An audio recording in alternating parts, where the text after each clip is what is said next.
Jesse, let me ask you something very simple, but very powerful. If someone asks you, "What are you doing today?" How do you usually feel when you answer in English? Honestly, that question looks easy, but it opens many doors in your mind at the same time, because suddenly you have to think about time, actions, and how much detail you want to share. Exactly, and that's why this question is so important for English learners, because people ask it everywhere, at work, with friends, on messages, and even with strangers. You hear it in the morning, you hear it in the afternoon, and sometimes you hear it again in the evening, like the day somehow changed. So welcome everyone to English with Jesse and Jane, where we take very common questions and slow them down until they feel comfortable. Today, we are talking about one of the most everyday English questions you can learn. What are you doing today? This question is not about grammar tests or perfect answers.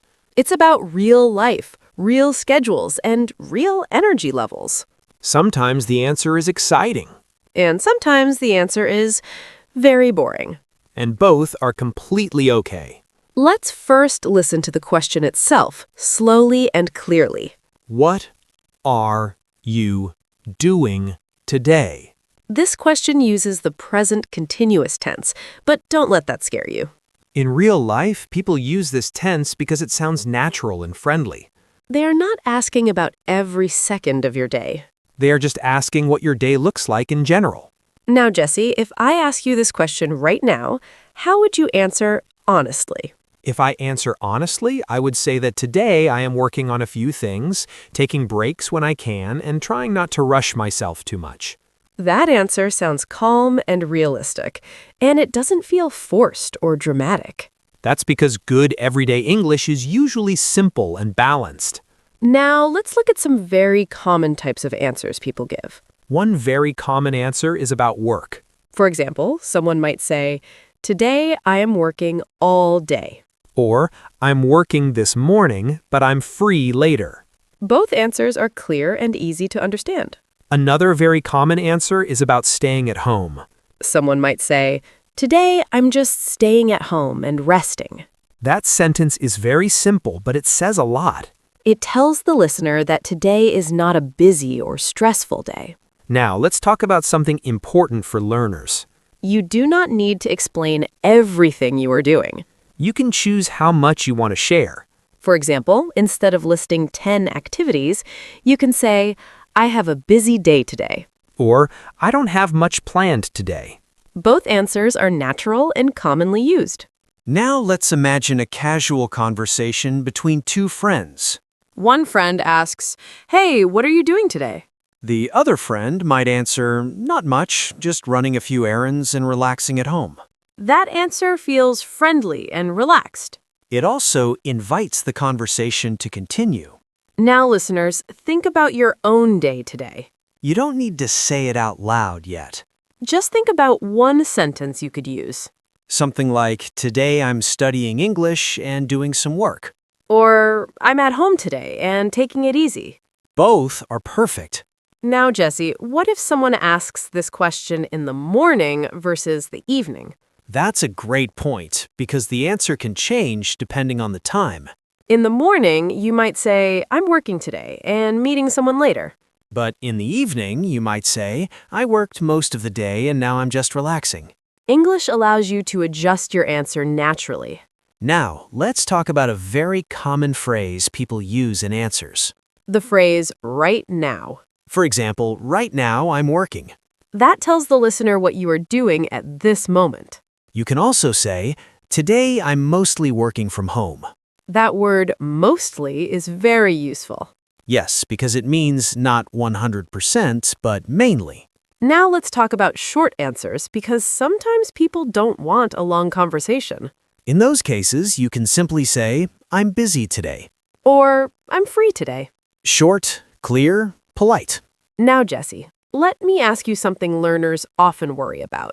What's that? What if someone asks, "What are you doing today?" and you feel tired or low on energy? That's very real, and English has gentle ways to express that. For example, you can say, "I'm having a slow day today."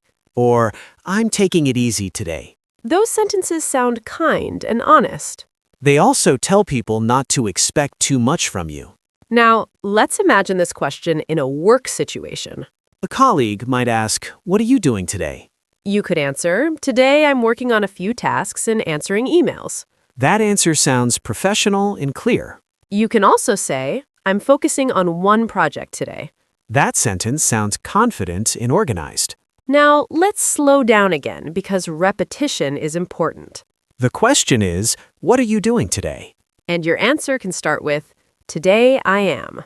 Or simply, I'm. English often drops extra words in speaking. Now, Jane, let me ask you the same question again, but this time think about feeling, not tasks. Okay. How are you spending today emotionally? Today, I'm trying to stay calm, stay focused, and not rush myself, even if the day feels full. That answer is beautiful, and it shows learners that English can express feelings too. Exactly, because language is not only about actions. Now imagine someone listening to us right now. They might be thinking about their own day. They might feel busy, tired, excited, or unsure.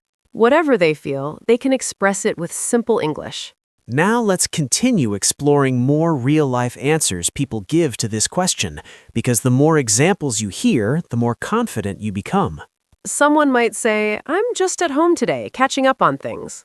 Or, "I'm out today, running around and getting things done." Both sound very natural. And notice how relaxed the language is. No complicated grammar. No pressure. Just everyday English for everyday life. Now, Jane, as we keep talking, I realize something important. What is it? This one simple question can start conversations, build connections, and even create friendships. That's true, because when you ask someone what they're doing today, you're showing interest. And when you answer honestly, you're sharing a small part of your life. That's why learning this question well is so powerful.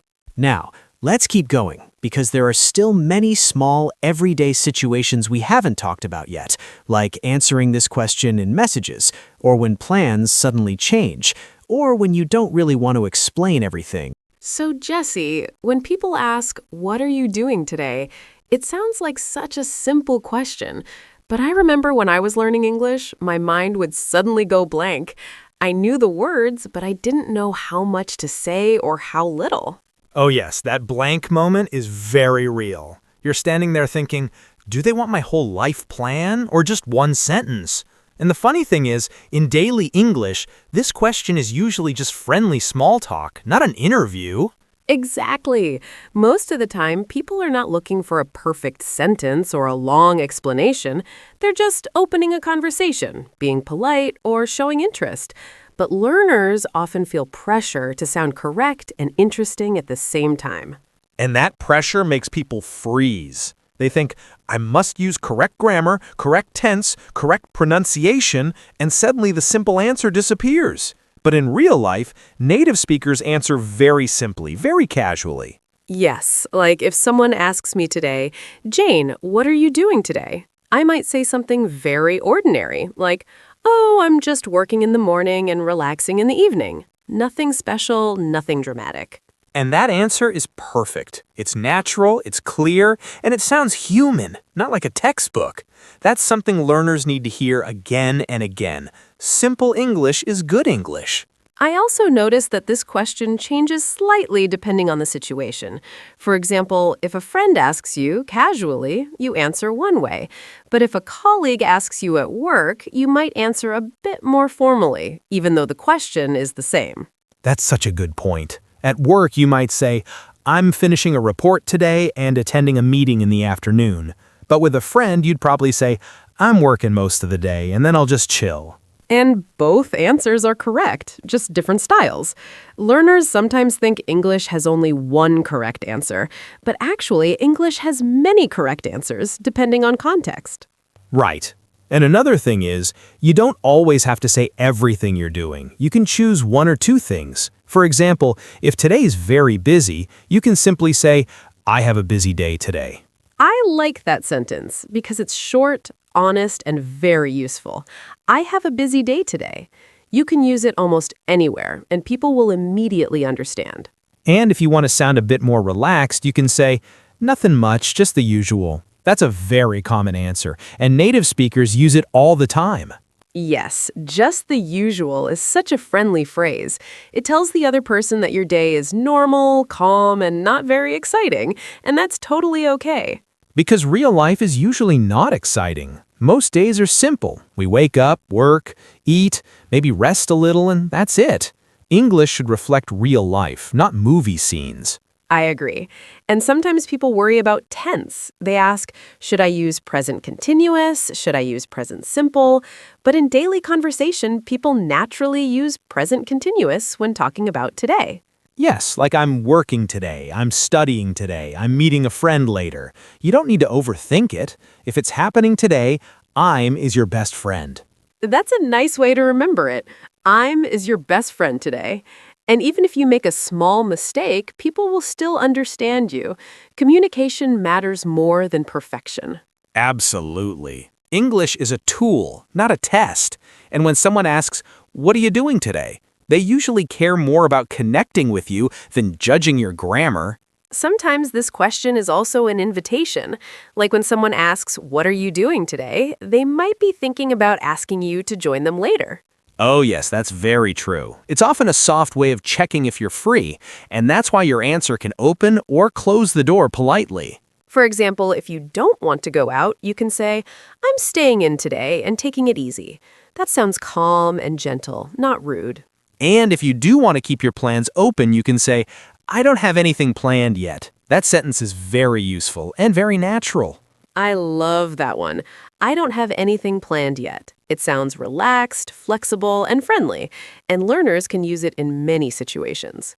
Another common answer is, "I'm just taking care of a few things." It's a bit vague, but that's okay. Native speakers are vague all the time.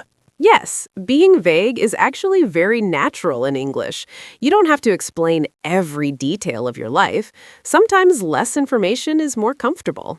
And when you listen to real conversations, you'll notice that people often add small words like just, or probably, or maybe. These words make your English sound softer and more natural. Like saying, "I'm probably just going to relax at home today." That sounds very real, very human. Exactly. And it takes pressure off you. You're not making a big statement, you're just sharing your day. I think this question is perfect for practice because everyone has a today. No matter where you are or what level your English is, you can answer it. That's why it's such a powerful everyday question. You can practice it every morning. Ask yourself, "What am I doing today?" and answer out loud. Even if you're alone, especially if you're alone, speaking out loud helps build confidence, and confidence is just as important as vocabulary. And your answer doesn't have to be long. One sentence is enough. Over time, that one sentence naturally becomes 2, then 3. And slowly, without forcing it, English becomes part of your daily thinking, not something separate or scary. Which is really the goal. English should feel like a companion in your day, not a heavy book you only open when you study. And today, right now, if someone asked you, "Jesse, what are you doing today?" Honestly, I'm talking with you, enjoying this calm conversation, and later I'm just going to take a walk and clear my head. That sounds like a good day. Simple, balanced, and very real. It really is. And that's the kind of English we want people to learn. English for real days, real feelings, and real conversations. Because when English fits into your real life, it stops feeling like work and starts feeling like something you actually enjoy using. And that's when progress happens naturally, without stress, without rushing, just one day at a time, one conversation at a time. You know, Jesse, another thing learners often worry about is sounding boring when they answer this question. They think, if my day is normal, my English will sound boring too. Yes, I hear that a lot. But the truth is, boring days are the most common days, and English is built for those ordinary moments. You don't need excitement to sound natural. Exactly. Saying something like, "I'm just doing some housework today and resting a bit," might feel boring to say, but it actually sounds very fluent and very real. And it also invites the other person to relax. When someone hears a calm answer, they often respond with something similar. That's how comfortable conversations begin. I also think tone matters a lot. You can say the same sentence in a rushed way or in a calm way, and it feels completely different. That's true. If you say, I'm working today, very fast and tense, it sounds stressful. But if you say it slowly, it sounds normal and balanced. And learners sometimes don't realize that pauses are okay. You can pause, think, and then speak. Silence is not a mistake. Yes, silence is part of conversation. Native speakers pause all the time. They think while they talk. So learners should give themselves permission to pause too. Another thing I notice is that people often answer this question with feeling, not just information, like saying, I'm trying to take it easy today. That's a beautiful sentence. It doesn't list activities, but it shares your mood. And mood is a big part of real communication. Or saying, I'm having a slow day today. That's such a simple sentence, but it tells a lot. Yes, and it matches the rhythm of calm English. Slow day, slow speech, slow learning. Everything fits together. Some learners also ask, what if I don't want to talk? And that's okay too. You can answer politely without opening a long conversation. Definitely. You can say, I'm just focusing on a few things today. And that gently closes the topic. It's polite, respectful, and still friendly. English has many soft ways to protect your space. And these soft phrases are very important in daily life. They help you sound kind without explaining too much. I think that's why everyday English is sometimes harder than advanced English. It's not about big words, it's about choosing the right small words. That's such a good observation. Advanced vocabulary is impressive, but everyday English is powerful. It's what you use the most. And when you master questions like, what are you doing today, you suddenly feel more confident in daily interactions. Because this question appears everywhere, at work, with friends, with neighbors, even with strangers. And every time you answer it, you're practicing English without opening a book. Which is the best kind of practice, natural, meaningful, and connected to your life. Sometimes people answer by talking about plans, and sometimes they talk about what they're doing right now. Both are fine. Yes, you might say, right now I'm working, but later I'm meeting a friend. That's very natural. It mixes the present moment with the rest of the day, and English allows that flexibility. And if plans change, that's okay too. English doesn't need to be exact. It just needs to be honest. I like that idea. English as honesty, not perfection. Exactly. And when learners stop chasing perfection, they start enjoying communication. Enjoyment changes everything. When you enjoy speaking, you speak more. And when you speak more, you improve naturally. That's the cycle we want. Comfort leads to confidence, and confidence leads to progress. And all of that can begin with one simple question. What are you doing today? A small question, but a very powerful one. And tomorrow, when someone asks it again, it won't feel scary. It will feel familiar. And familiarity is the first step towards fluency. I think that's a comforting thought for learners listening right now. Yes, you don't need to rush. Just live your day and let English describe it gently. Because your everyday life is already enough. And your everyday English can be enough too, exactly as it is. And as we slowly come to the end of today's conversation, we just want to remind you that English doesn't need to feel heavy or stressful. You don't need perfect sentences, and you don't need to speak fast. What matters is that your English feels comfortable and useful in your real life. Tomorrow, or even later today, when someone asks you, "What are you doing today?" try to answer calmly, in your own words, without pressure. Even one simple sentence is enough. That one sentence is practice, and that practice adds up day by day. You can also ask yourself this question quietly in the morning and answer it out loud, just for yourself. Let English become part of your routine, like a small, peaceful moment in your day. Thank you for spending this time with us, listening, learning, and slowing down with English. We're really happy you're here, and we'll be back soon with more calm, everyday English conversations. Until then, take care, speak gently, and enjoy your day. See you next time.